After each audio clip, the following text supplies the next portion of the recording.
Bueno, queridos estudiantes, retomando entonces nuestra clase alusiva al género narrativo, habíamos quedado en los elementos del género narrativo y a continuación vamos a ver los tipos o especies o clasificación de los narradores.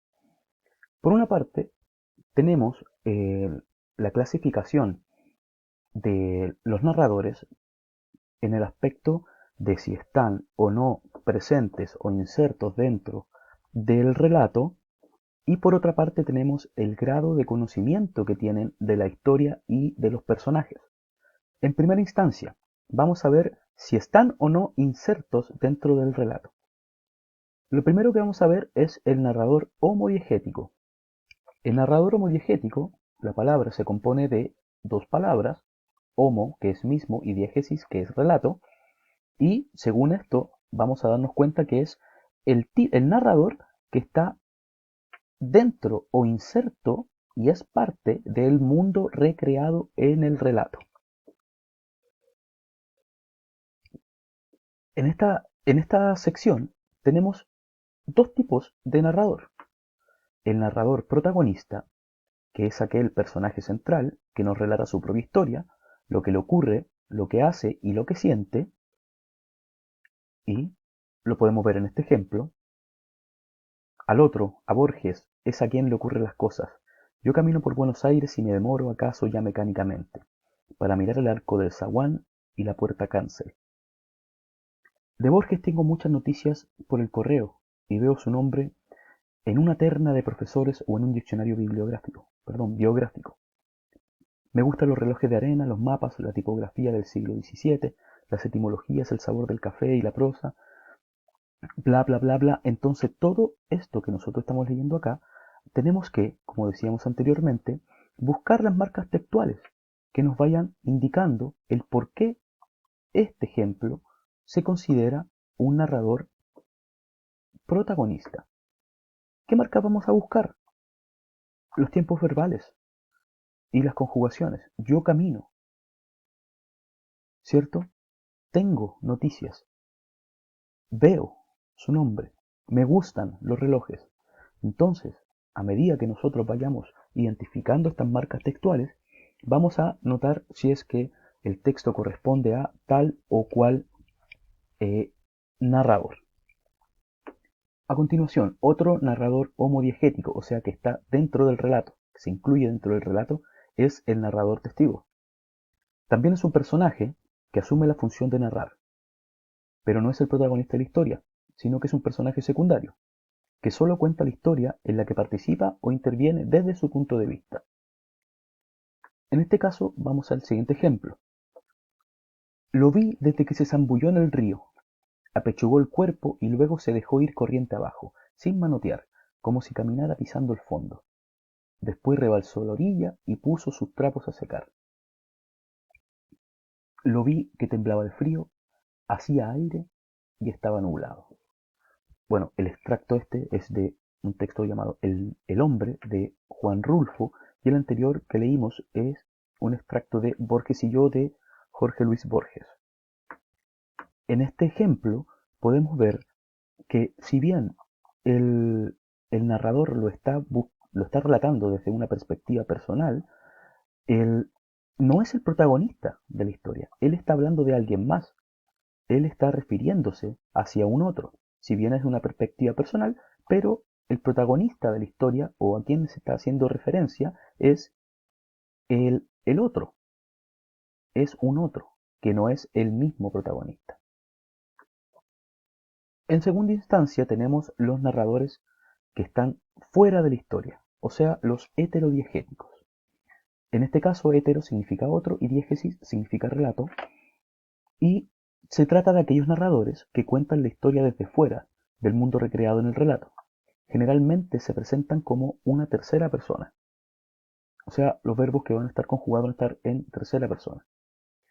En esta clasificación tenemos el, una, una subcategoría en la cual podemos decir que hay mayor presencia o mayor conocimiento de lo que ocurre dentro de la historia o un menor grado de conocimiento de lo que ocurre en la historia.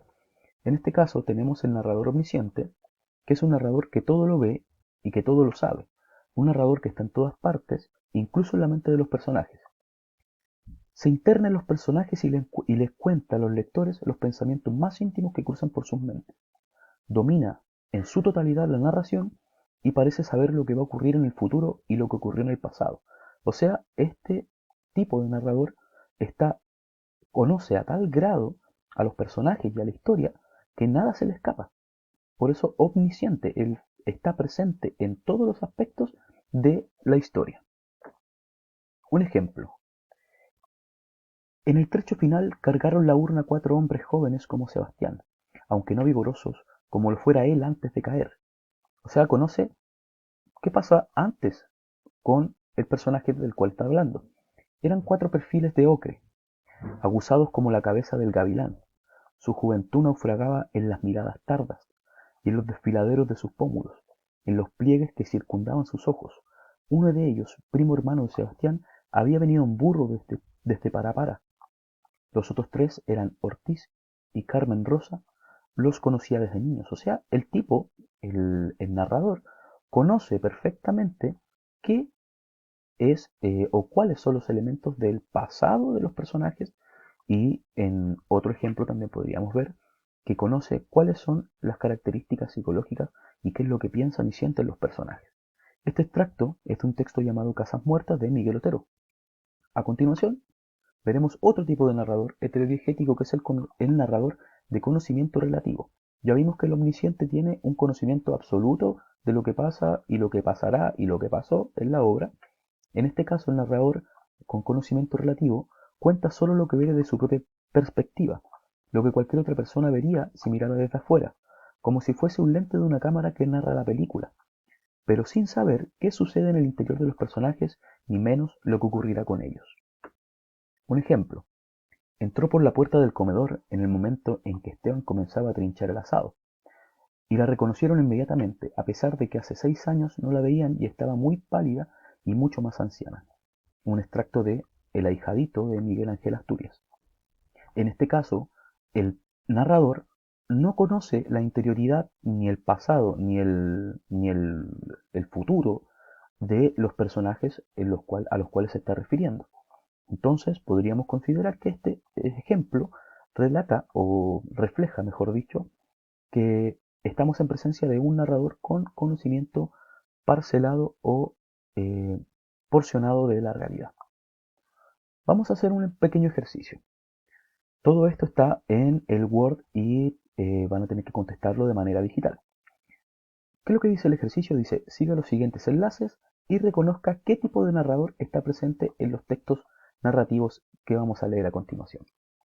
O sea, nosotros, ¿qué es lo que vamos a hacer? Vamos a ir a este enlace de acá, que yo ya lo tengo abierto, y vamos a ir nos va a abrir este enlace. Una página en la cual es una biblioteca muy, muy completa por lo demás, en la cual aparecen muchos, muchos, muchos textos. Y este texto en particular se llama Casa Tomada y es del escritor Julio Cortázar. Vamos a leer el texto y, como ya mencionaba, vamos a identificar identificar qué tipo de narrador, vamos a reconocer qué tipo de narrador está presente en los textos que vamos a leer a continuación, en este caso el de Julio Cortázar, Casa Tomada, y un cuento también de José Donoso que se llama Una señora. Bien, entonces esa es la actividad que vamos a realizar para la clase de hoy. El ejercicio va a ser de reconocimiento de las características de los tipos de narradores presentes en los textos que tenemos aquí en nuestros enlaces. Para la próxima clase vamos a ver los tipos de personajes y espero que ante cualquier duda, consulta que tengan, me la hagan llegar oportunamente a mi correo institucional. Eso ha sido todo por la clase de hoy. Un fuerte abrazo y espero que se encuentren muy muy muy bien y me despido afectuosamente de ustedes. Chau chau chau, que estén genial.